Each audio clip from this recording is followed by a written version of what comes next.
March 3, 2025. Sa ngayon po ay nananatili na walang anumang banta ng sama ng panahon sa loob at labas ng ating area of responsibility. Easterlies o mainit na hangin na mula sa Pacific Ocean ang umiihip ngayon dito po sa ating bansa.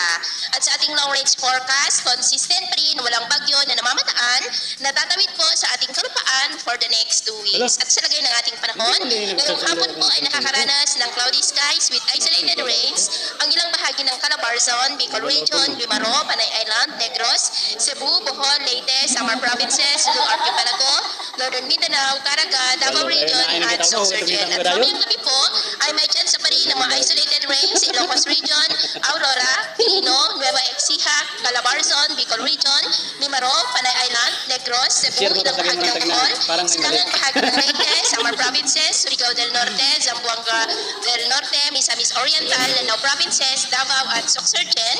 Kaya mag-ingat pa rin tayo dahil posible po ang mga banta ng mapagbaha at bagyo ng lupa.